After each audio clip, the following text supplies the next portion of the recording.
और दोस्तों, आज फिर हम ऐसी नदियाँ लेके आए हैं जो आपके हर एग्जाम में बहुत महत्वपूर्ण साबित होगी। वो नदियाँ जो जिनके या आप यूँ बोल सकते हो कि उनके फैक्ट हर एक एग्ज़ाम में आते हैं। वो नदियाँ जैसे विश्व की सर्वाधिक जलबहाव वाली नदी हो, चाहे वो पंजे के प्रकार का जो डेल्टा बनाती है वो नदियाँ हों। चलो आज देखते हैं हम इन वीडियो के माध्यम से। सबसे पहले हम पढ़ेंगे अमेजोन नदी। तो ये अमेजोन नदी है, ये एंडीज पर्वतमाला, जो एंडीज पर्वतमाला दक्षिण अमेरिका में स्थित है।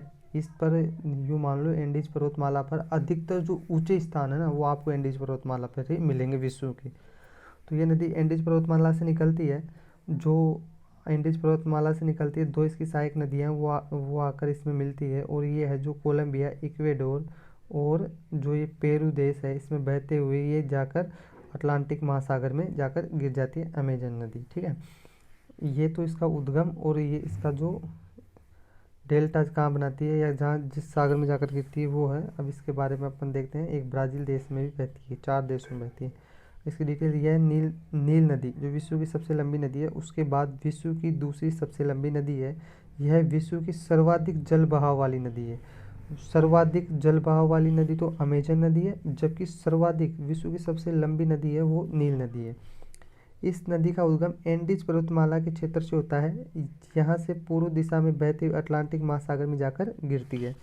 अमेजन नदी में कुल 1100 से अधिक, कितनी 1100 से अधिक नदियाँ आकर मिल जाती है। अब आप समझ सकते हो कि कितना जलबहाव हो सकता है इसमें। अमेजन नदी विषुवतीय वर्षावन, जो विषुवतीय वर्षावन होते हैं जो 10 से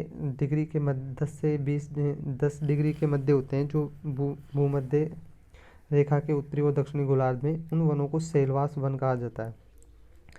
इसमें विशाल आकार के जंतु एनाकोंडा पाए जाते हैं। जो सेलवास वन होते हैं ना, ये दक्षिणी अमेरिका में 10 डिग्री के मध्य पाए जाते हैं, उत्तरी गोलार्ध और दक्षिणी गोलार्ध में। तो इसमें सबसे मोस्ट बिंदु ये होगा कि ये सर्वाधिक जल बहाव वाली नदी है जो एंडीज पर्वतमाला से निकलती है। अब देखते हैं नेक्स्ट, कोलोराडो नदी।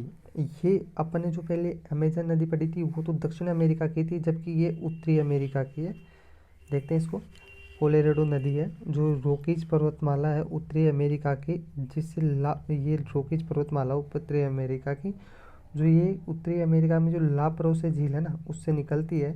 और ये ला प्रोसे झील से निकलती हुई कैलिफोर्निया की खाड़ी है, जो उत्तरी प्रशांत महासागर में कैलिफोर्निया की खाड़ी है ना, इसमें आकर गिरती है। ये कोलोराडो नदी की सबसे बड़ी विशेषता यह है कि जो ग्रांड कैनियन का निर्माण करती है। ग्रांड कैनियन का यह है कि दो पठारों के मध्य या पहाड़ों के मध्य, जैसे पर्वतमालाएं हैं तो उनके मध्य बहती है और जो आय आकार के डेल्टा का निर्माण करती है। लिख भी रखा है यहाँ पे। तो इसका उद्गम यूएसए के कोलोराडो प्रांत के ला प्रोसे झील, कोलोराडो प्रांत के ला प्रोसे झील से होता है। यहाँ से यूएसए मेक्सिको देश में बहने के बाद प्रशांत महासागर के उत्तरी भाग, जो कैलिफोर्निया की खाड़ी में जाकर गिरती है। कोलोराडो नदी अपने मार्ग में ग्रैंड कैनियन, जो विशाल आई आकार का होता है, किस आकार का, आई आकार का होता है, इसका निर्माण करती है। कोलोराडो नदी पर यूएसए में हूवर बांध का निर्माण किया गया है। कोलोराडो नदी पर हूवर बांध का निर्माण किया गया है। और सबसे मोस्ट बिंदु है कि ग्रैंड कैनियन का निर्माण करती है, जो आय आकार का एक डेल्टा वो होता है। इरावदी नदी। अब नेक्स्ट है इरावदी, जो अराकान योमा पर्वत म्यांमार में है। ये जो म्यांमार में जो अपन ने पहले पढ़ी थी वो उत्तरी अमेरिका की थी, अब ये म्यांमार में है। अराकान योमा जो म्यांमार में यहाँ से निकलती है, और निकलने के बाद एक इसमें साल्विन नदी आकर गिरती है और ये बंगाली खाड़ी में आकर गिर जाती है। यह म्यांमार के अराकान योमा पर्वत से निकलती है। म्यांमार की सबसे लंबी नदी है। जो ये इरावदी नदी है, ये म्यांमार की सबसे लंबी नदी है तथा बंगाल की खाड़ी में गिरती है। देखते हैं नेक्स्ट, छोटे छोटे फैक्ट हैं बस उसके यही थे। और जो रियो ग्रांडे नदी है इसके बारे में देखते हैं। रियो ग्रांडे जो नदी है ये है जो एल्बर्ट पर्वत चोटी से निकलती है। जो यूएसए की जो एल्बर्ट पर्वत चोटी है उससे निकलती है और मेक्सिको और यूएसए की सीमा बनाती हुई मेक्सिको की खाड़ी में गिर जाती है। इसके बारे में कोई ज़्यादा डिटेल नहीं है। इसका उद्गम रॉकीज पर्वतमाला की एल्बर्ट पर्वत चोटी से होती है। रॉकीज पर्वतमाला की जो एल्बर्ट पर्वत चोटी है ना, उससे होती है। यहाँ से यूएसए और मेक्सिको देश में सीमा बनाने के पास मेक्सिको की खाड़ी में जाकर गिर जाती है। ये नदी है, इसकी कोई ज़्यादा डिटेल तो आपको मिलेगी नहीं, लेकिन फिर भी जो मोस्ट बिंदु आपके हर एग्ज़ाम में महत्वपूर्ण साबित होंगे, तो आप इनको देख सकते हो। देखते हैं,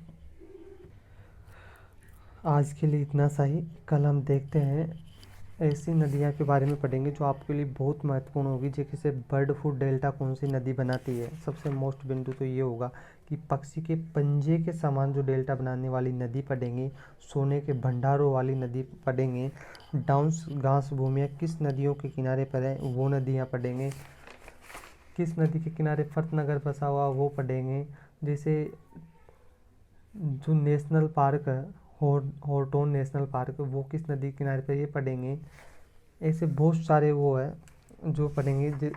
इटली की जो सबसे लंबी नदी तो पढ़ ली अपन ने, जैसे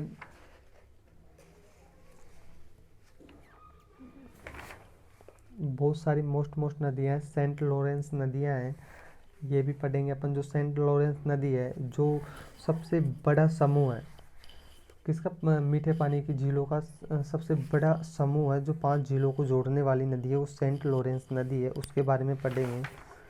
जो एक हथेली के पंजेनुमा आकार का वो चित्र बनाती है, उसके बारे में पढ़ेंगे। आज के लिए बहुत बहुत धन्यवाद, थैंक यू। कल देखते हैं।